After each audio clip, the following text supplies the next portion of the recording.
Hello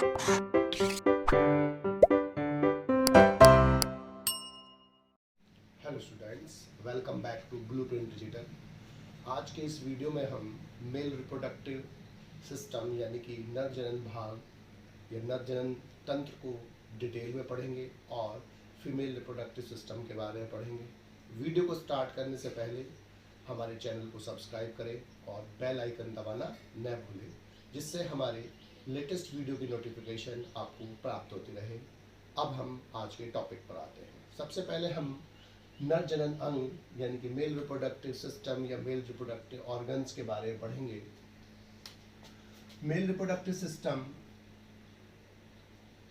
में हम 4 चीजें पढ़ेंगे। Number 1 testis, number 2 accessory glands, number 3 glands और नंबर 4 पेनिस। यानी कि सबसे पहले हम वृषण टेस्टिस के बारे में पढ़ेंगे, फिर एसेसरी डक्ट्स के बारे में पढ़ेंगे, नलिकाओं के बारे में, नंबर 3 ग्लैंड्स और नंबर 4 पेनिस के बारे में पढ़ेंगे। टेस्टिस, ह्यूमंस में एक जोड़ी टेस्टिस अंडाकार टेस्टिस प्रेजेंट होती है बॉडी के बाहर या एब्डोमेन के बाहर एक सैक में प्रेजेंट होती हैं, जिसे हम बोलते हैं स्क्रोटम सैक और स्क्रोटम। स्क्रोटम में जो टेम्परेचर होता है वो 2 से 2.5 डिग्री या 2 से 3 डिग्री सेल्सियस बॉडी से कम रहता है, और ये कम टेम्परेचर जो है वो स्पर्मेटोजेनेसिस यानी कि शुक्राणुओं के निर्माण के लिए आवश्यक होता है। इसीलिए हमारे यहाँ जो टेस्टीज होती हैं वो स्क्रोटम में प्रेजेंट होती है, आउटसाइड द एब्डोमेन, एब्डोमेन के बाहर और बॉडी के बाहर। कुछ ऑर्गेनिजम्स में ब्रीडिंग सीजन में स्क्रोटम में आती है टेस्टिस, और कुछ में परमानेंटली अंदर होती है, जैसे प्रोटोथीरियन एनिमल्स में। साइज प्रत्येक टेस्टिस 4 से 5 centimetre into 2 to 3 centimetre size की होती है। प्रत्येक टेस्टिस स्क्रोटम की वाल से एक लचीली इलास्टिक फाइबर से जुड़ी हुई होती है, जिसे हम गुबरनैकुलम और मेसोकियम बोलते हैं। प्रत्येक टेस्टिस में 3 कवरिंग होती हैं। बाहर वाली ट्यूनिका वैजाइनलिस, मध्य वाली ट्यूनिका एल्बुजिनिया और नंबर 3 आंतरिक ट्यूनिका वेस्कुलोसा। ट्यूनिका एल्बुजिनिया टेस्टिस के मेजर पार्ट को अंदर की तरफ लगभग 250 चैम्बर्स में डिवाइड करती है, कोष्ठकों में डिवाइड करती है, और प्रत्येक चैम्बर को बोलते हैं हम टेस्टिकुलर लोब्यूल। यानी कि ट्यूनिका एल्बुजिनिया अंदर की तरफ कई सारे कंपार्टमेंट, चैम्बर्स, कोष्ठक बनाती है, और प्रत्येक कोष्ठक का नाम क्या होता है? Testicular lobule. टेस्टिकुलर मतलब टेस्टिस के लोब्यूल, लोब्यूल का मतलब चैम्बर लाइक स्ट्रक्चर। और प्रत्येक लोब्यूल में 1 से लेकर 3 हाईली कॉइल्ड यानी कि अत्यधिक कुंडलित संरचना उपस्थित होती है, और हर कुंडलित संरचना को हम बोलते हैं सेमिनिफेरस ट्यूब्यूल। यानी कि यूनिट कौन है टेस्टिस की? सेमिनिफेरस ट्यूब्यूल्स, क्योंकि सेमिनिफेरस ट्यूब्यूल्स से ही स्पर्म्स का फॉर्मेशन होगा। सेमिनिफेरस ट्यूब्यूल्स में 2 तरह की सेल्स होती हैं, कुबोडियल जर्मिनल एपिथेलियम उपकला और Sertoli cells. Sertoli cells is the characteristic feature of mammals only, यानी कि सर्टोली सेल्स केवल मैमल्स में ही पाई जाती हैं, स्तनधारियों में ही पाई जाती है, और किसी जंतु में पाई नहीं जाती। इसका मतलब ये कैरेक्टरिस्टिक फीचर है। कैरेक्टरिस्टिक फीचर का मतलब जो केवल एक ग्रुप में पाया जाए, किसी और ग्रुप में ना पाया जाए, हम उसे क्या बोलते हैं? Characteristic feature. तो सर्टोली सेल्स की उपस्थिति कैरेक्टरिस्टिक फीचर है।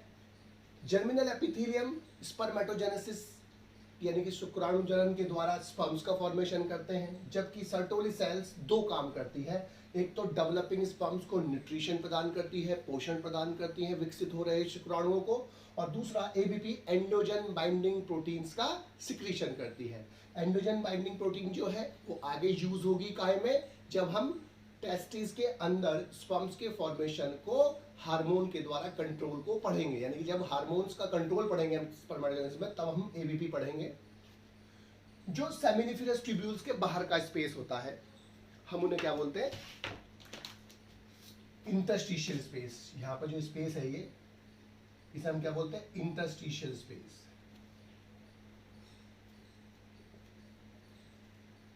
और इस इंटरस्टिशियल सेल्स में जो सेल्स होती हैं, उन सेल्स को हम बोलते हैं इंटरस्टिशियल सेल्स, जो कि इंटरस्टिशियल स्पेस में है, या लीडिक सेल। ये साइंटिस्ट के नाम पर आधारित होते हैं, सर्टोली सेल्स भी और लीडिक सेल्स जो नाम है ये भी लीडिक सेल जो है वो भी साइंटिस्ट के नाम पर आधारित है। तो ये लीडिक सेल और इंटरस्टिशियल सेल्स क्या काम करती हैं? टेस्टोस्टेरोन हार्मोन सिक्रेट करती है। इंपॉर्टेंट है, ये पूछ लेते हैं कभी भी कंपटीशन में कि टेस्टोस्टेरोन या एंड्रोजन जो या मेल हार्मोन जो है कौन सिक्रेट करता है, लीडिक सेल करती है या इंटरस्टिशियल, जो भी ऑप्शन में होगा, इंटरस्टिशियल सेल या लीडिक सेल। तो जो टेस्टिस है, टेस्टिस कितने 250 चैम्बर्स में बट गए, जिसको क्या बोलते हैं, टेस्टिकुलर लोब्यूल, और प्रत्येक लोब्यूल में 1 से 3 हाईली कॉइल्ड संरचना होती है जिन्हें हम क्या बोलते हैं, सेमिनिफरस ट्यूब्यूल्स। और सेमिनिफरस ट्यूब्यूल्स में 2 तरह की सेल, जर्मिनल एपिथेलियम सेल और सर्टोरी सेल। सर्टोरी सेल केवल मैमल्स में होती है। एपिथेलियम सेल स्पर्म्स बनाती है, सर्टोरी सेल न्यूट्रिशन देती है स्पर्म्स को और एबीपी प्रोटीन बनाती है। सेमिनिफरस ट्यूब्यूल्स के बाहर का जो स्पेस होता है वो इंटरस्टिशियल स्पेस कहलाता है, और इंटरस्टिशियल स्पेस में जो सेल्स होती है वो क्या कहलाती है, इंटरस्टिशियल सेल्स या लीडिक सेल। लीडिक सेल्स हार्मोन सिक्रेट करती है, टेस्टोस्टेरोन या मेल हार्मोन। अब हमें 2 चीजें और पढ़नी है इसके साथ साथ, इंगुइनल कैनाल और स्पर्मेटिक कोड, यानी कि वृषण रज्जु और स्पर्मेटिक रज्जु। इंगुइनल कैनाल 2 चीजें समझनी है इसके अंदर कि स्क्रोटम को एब्डोमिनल कैविटी, जो स्क्रोटम बाहर है उसको एब्डोमिनल कैविटी से जोड़ने वाली जो कॉर्ड होती है, रज्जु होता है, हम उसे क्या बोलते हैं, इंगुइनल कैनाल बोलते हैं। और टेस्टिस एब्डोमेन से जब स्क्रोटम में आती हैं फीटस की लाइफ के दौरान, तो वो इंगुइनल कैनाल से ही आती हैं, यानी कि डेस्सेंट डाउन किससे होती है, इंगुइनल कैनाल से। और इंगुइनल कैनाल से टेस्टोस्टेरोन हार्मोन के प्रभाव से आती है, यानी कि शुरू में जब इंट्रायूटेराइन लाइफ होती है तो टेस्टिस का निर्माण भी ओवरी की तरह ही एब्डोमेन में होता है, लेकिन 7वें महीने के बाद टेस्टोस्टेरोन हार्मोन के कारण इंगुइनल कैनाल से ये टेस्टिस एब्डोमेन से निकलकर बॉडी के बाहर, एब्डोमेन के बाहर स्क्रोटम सैक में या स्क्रोटम में आ जाते हैं। तो इंगुइनल कैनाल हमें 2 चीजें समझनी, क्या कि स्क्रोटम को एब्डोमिनल कैविटी से जोड़ती है, प्लस इंगुइनल कैनाल से ही टेस्टिस कहाँ आते हैं, एब्डोमेन से स्क्रोटम में आते हैं। दूसरा, स्पर्मेटिक कॉर्ड में भी 2 बातें समझ में आनी है हमें, क्या कि टेस्टिस को डॉर्सल बॉडी वाल से अटैच करता है, जो टेस्टिस को डॉर्सल बॉडी वाल, यानी कि टेस्टिस की जो अटैचमेंट है किससे, बॉडी वाल से, उसे हम क्या बोलते हैं, स्पर्मेटिक कॉर्ड। और स्पर्मेटिक कॉर्ड किससे, इंगुइनल कैनाल से पास होता है, और इंगुइनल कैनाल जो है वो उससे स्पर्मेटिक कॉर्ड पास होता है। टेस्टिस के बाद अब हम एसेसरी डक्ट यानी कि सहायक डक्ट्स के बारे में पढ़ेंगे। ये डक्ट्स गैमेट्स का फॉर्मेशन नहीं करती, लेकिन गैमेट्स को ट्रांसफर यानी कि स्थानांतरण करने में हेल्प करती हैं। जो सेमिनिफरस ट्यूब्यूल्स होते हैं उनका जो सिरा होता है वो आपस में जुड़कर सीधा होकर एक ट्यूब्यूल बनाता है, जिसे हम क्या बोलते हैं, ट्यूबुलर रेक्टा। ये सेमिनिफरस ट्यूब्यूल्स है, तो सेमिनिफरस ट्यूब्यूल्स का जो लास्ट पार्ट है वो सीधा होकर एक डक्ट बनाता है, ट्यूब्यूल बनाता है, जिसे हम क्या बोलते हैं, ट्यूबुलाई रेक्टाई। तो ये क्या है, ट्यूबुलाई रेक्टाई। अब सारे ट्यूबुलाई रेक्टाई जो होते हैं आपस में जुड़कर एक नेटवर्क बनाते हैं, जाल बनाते हैं, जाल समान संरचना बनाते हैं, और इसको हम बोलते हैं रेटिटेस्टिस। ये है रेटिटेस्टिस। अब रेटिटेस्टिस से 10 से 20 fine tube like structure tubules निकलती है। ये रेटिटेस्टिस से ट्यूब्यूल निकल रही हैं, इनको हम क्या बोलते हैं, वासा इफ्रेंशिया। ये वासा इफ्रेंशिया एक कॉमन ट्यूब्यूल में खुलती है। ये सारी वासा इफ्रेंशिया आगे जाकर एक हाईली कॉइल्ड स्ट्रक्चर में खुलती है, ट्यूब्यूल में खुलती है, जिसको हम बोलते हैं एपिडिडाइमिस। एपिडिडाइमिस के 3 पार्ट होते हैं, अपर कॉपुट एपिडिडाइमिस, मिडिल कॉर्पस, ये मिडिल वाला कॉर्पस, और लास्ट का लीस्ट कॉइल पार्ट कौडा। कौडा माने क्योंकि टेल होती है इसीलिए इसका नाम है टेल के लिए कौडा, यानी कि कौडा एपिडिडाइमिस का मतलब क्या है, जो नीचे की तरफ है, टेल की तरफ है। अब ये जो कौडा एपिडिडाइमिस है, अब ये यहां से जो स्क्रोटम है, स्क्रोटम से बाहर निकल जाता है और एब्डोमेन में प्रवेश कर जाता है। और अब जैसे ये एब्डोमेन में प्रवेश करता है हम इसे बोलते हैं वास डिफरेंस। वास डिफरेंस का जो टर्मिनल पार्ट होता है, कोई पार्ट होता है, उसे हम बोलते हैं एम्पुला। और जो एम्पुला होता है वो जब एम्पुला अपनी साइड के सेमिनल वेसिकल से जुड़ जाता है, यानी कि जो टर्मिनल पार्ट है वास डिफरेंस का, जिसे एम्पुला बोलते हैं, वो किससे जुड़ जाएगा, सेमिनल वेसिकल से, और दोनों जुड़कर एक डक्ट बनाते हैं जिसका नाम होता है एजैकुलेटरी डक्ट। और ये एजैकुलेटरी डक्ट जो होती है वो प्रोस्टेट ग्लैंड से पास होती है, और प्रोस्टेट ग्लैंड से पास होकर ये यूरेथ्रा में खुलती है, इस यूरेथ्रा में खुलती है। सेमिनल, ये प्रोस्टेट ग्लैंड है, ये सेमिनल वेसिकल है। अब ये यूरेथ्रा में खुलती है तो यूरेथ्रा पेनिस से पास होता है, और इसकी जो ओपनिंग होती है उसे बोलते हैं यूरेथ्रल मीटस, और ये यूरेथ्रल मीटस से आउटसाइड द बॉडी। तो जो डक्ट्यूल्स है ये बॉडी से बाहर गैमेट्स को बाहर निकालने का काम करते हैं। तो सबसे पहले सेमिनिफेरस ट्यूब्यूल्स का जो लास्ट पार्ट है वो सीधी ट्यूब्यूल बनाता है, इसे क्या बोलते हैं, ट्यूबुलाई रेक्टाई। ये ट्यूबुलाई रेक्टाई, सारी ट्यूबुलाई रेक्टाई एक नेटवर्क बनाती है, इसे हम क्या बोलते हैं, रेटिटेस्टिस। रेटिटेस्टिस से 10 से 20 फाइन ट्यूबलाइक स्ट्रक्चर निकलती है, क्या बोलते हैं, वासा फ्रेंचिया। ये वासा फ्रेंचिया एक कॉमन ट्यूब में खुलती है जो हाईली कॉइल्ड होती है, इसका नाम क्या होता है, एपिडिडाइमिस। 3 भाग में बटी होती है, अपर कॉपुट, मिडिल कॉर्पस और lower least coiled part coda epididymis.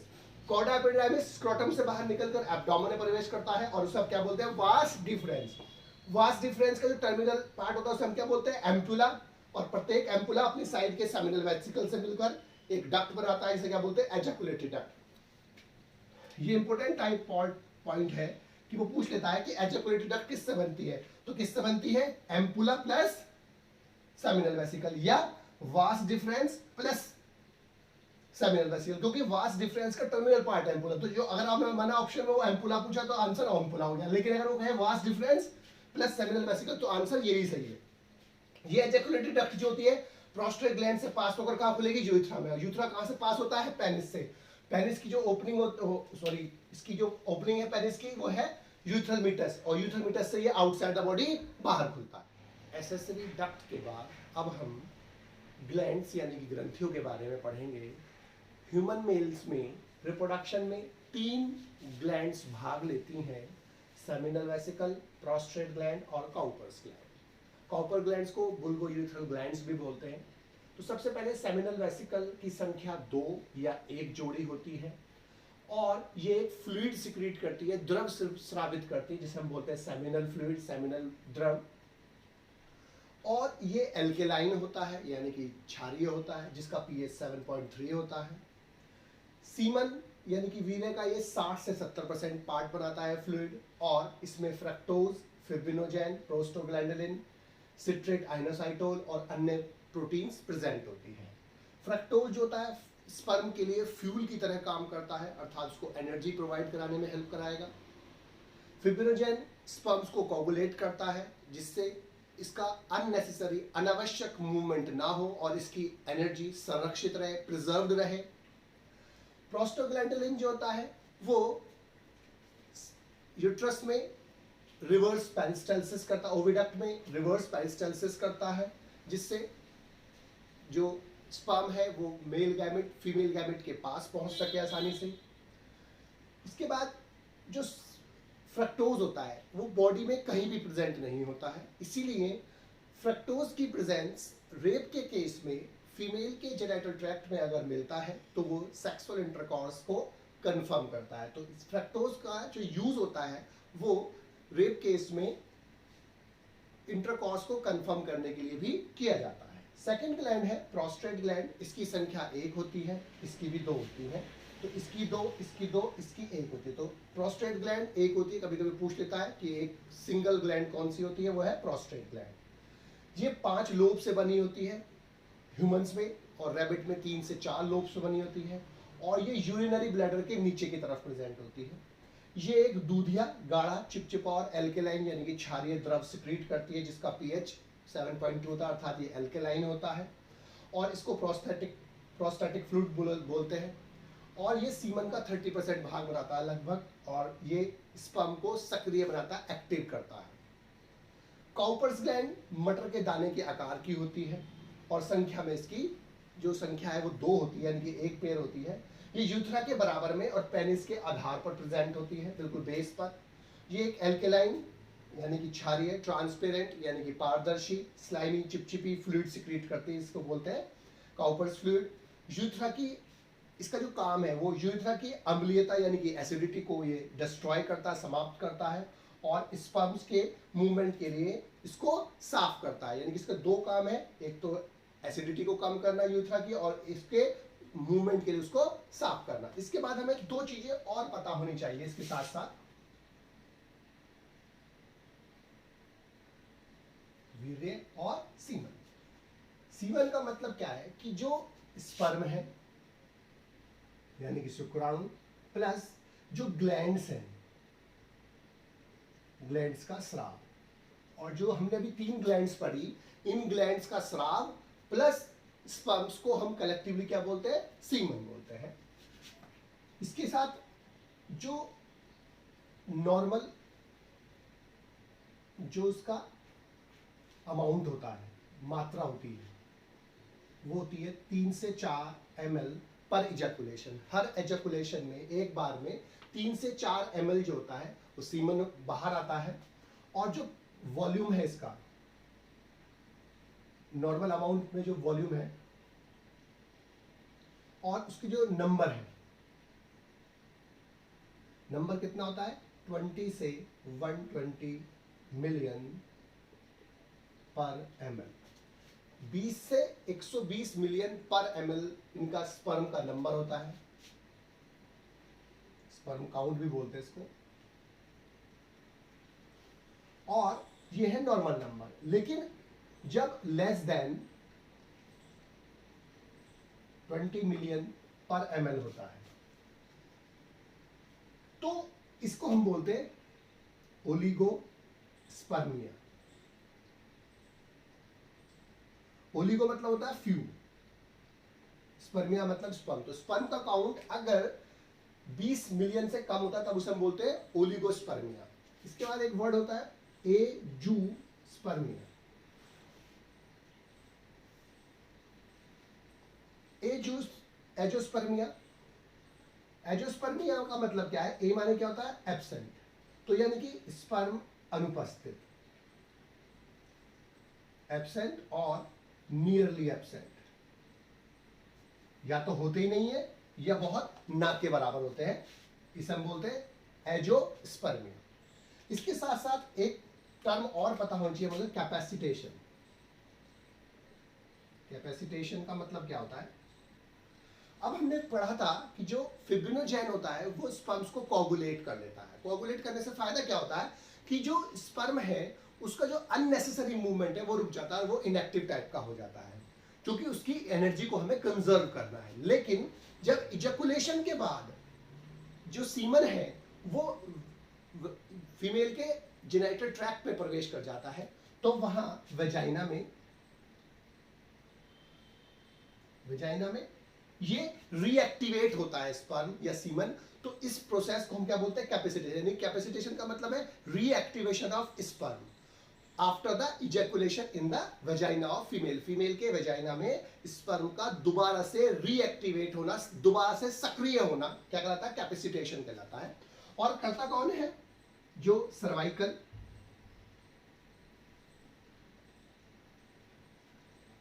Mucosa secretory material है।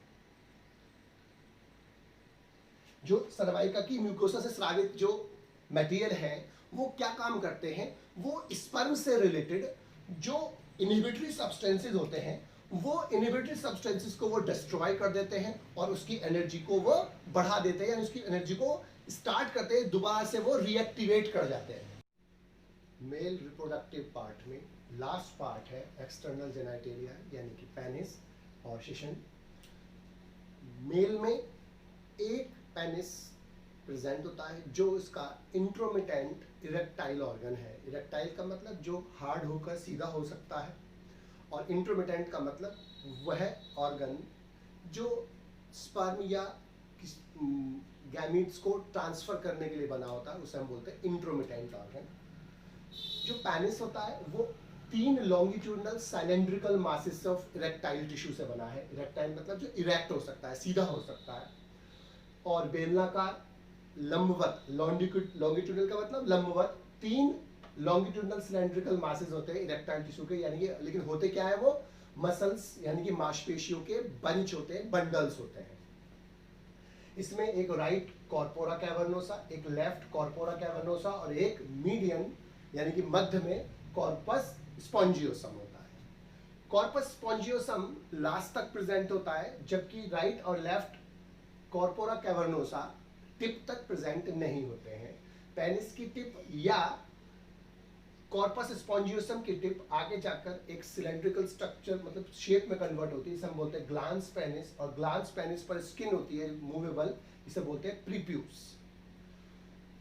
जो पेनिस है वो उसका मेन काम क्या है कि मेल के गैमीट्स को, स्पर्म्स को फीमेल के जेनिटल ट्रैक्ट में ट्रांसफर करना। इसके लिए उसका इरेक्शन होना जरूरी है। इसको हम इरेक्शन ऑफ पेनिस जो है वो एक वेस्कुलर फिनोमिनॉन है। वेस्कुलर का मतलब क्या होता है कि जिसमें ब्लड से संबंधित जो बात होती है हम उसे बोलते हैं वेस्कुलर। जैसे अगर हम कहें कि कोई स्ट्रक्चर हाईली वेस्कुलर है, हाईली वेस्कुलर का मतलब क्या है कि उसमें ब्लड सप्लाई ज्यादा है, एनिमल्स की बात है।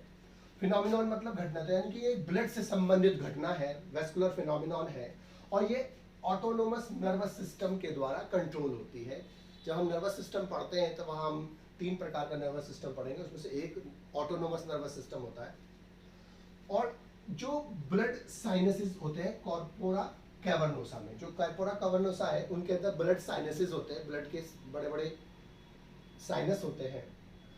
तो और एक मसल होती है क्रूरा, जो कहाँ प्रेजेंट होती है, रूट पर, यानी कि बेस पर, पेनिस के बेस पर प्रेजेंट होती है, लास्ट पार्ट प्रेजेंट होती है।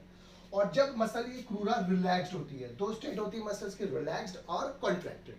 तो जो ये रिलैक्स स्टेट है, कॉन्ट्रैक्टेड में कॉन्ट्रैक्शन होता है, रिलैक्स्ड में मतलब वापस अपनी नॉर्मल शेप ग्रहण करती है वो। तो जब ये मसल्स पूरा रिलैक्स्ड होती है तो जो पेनाइल आर्टरी होती है, पेनाइल आर्टरी का मतलब क्या है, जो पेनिस से गया आर्टरी, जो पेनिस के अंदर आर्टरी, ब्लड की सप्लाई जो आ रही है, तो आर्टरी डायलेट हो जाती है, यानी कि रिलैक्स हो जाती है। आर्टरी वो वेसल्स होती है जो ब्लड को हार्ट से ऑर्गन्स तक लेके जाती है। तो पेनाइल आर्टरी का मतलब पेनिस की आर्टरी, वो कैसे हो जाएगी, डायलेटेड हो जाएगी। और पेनिस का जो एनलार्ज और हार्डनिंग होना, यानी कि जो जैसे ये डायलेट होगी तो पेनिस कैसा होगा, एनलार्ज होगा और हार्ड होगा, और वो मेल गैमेट्स को फीमेल के जेनिटल ट्रैक्ट में ट्रांसफर करेगा, और इस प्रोसेस को बोलते हैं इजैकुलेशन। फीमेल रिप्रोडक्टिव अंग, यानी कि मादा जनन अंग, यानी कि फीमेल रिप्रोडक्टिव ऑर्गन या जो सिस्टम होता है, वो इंसेमिनेशन, फर्टिलाइजेशन यानी कि निषेचन, इम्प्लांटेशन यानी कि रोपण, और एम्ब्रियोनिक डेवलपमेंट यानी कि जो भ्रूणीय विकास है उसके लिए सूटेबल होता है, उसके लिए बना हुआ होता है। इंसेमिनेशन मीन्स मेल के द्वारा फीमेल के जेनिटल ट्रैक्ट में जो ट्रांसफर होता है सीमन, उसे हम इंसेमिनेशन बोलते हैं। तो इंसेमिनेशन के लिए, फर्टिलाइजेशन के लिए, इम्प्लांटेशन रोपण के लिए और एम्ब्रियोनिक डेवलपमेंट के लिए स्पेशलाइज्ड होते हैं।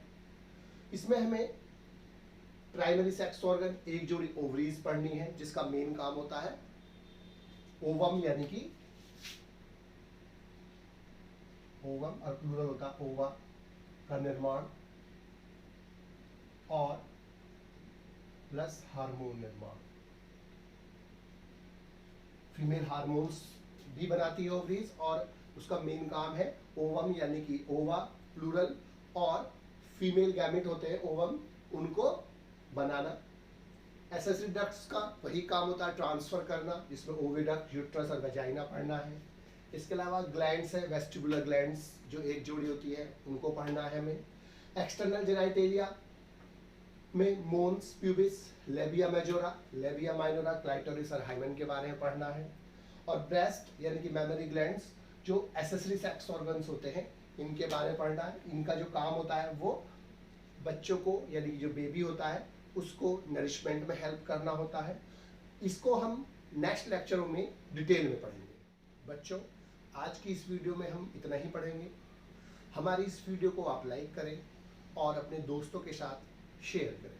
यदि आपको कोई डाउट है तो आप हमें कमेंट करके बता सकते हैं। इस अध्याय को और अच्छे से पढ़ने और समझने के लिए आप चित्रा प्रकाशन की बुक एक्टिव जीव विज्ञान की सहायता भी ले सकते हैं।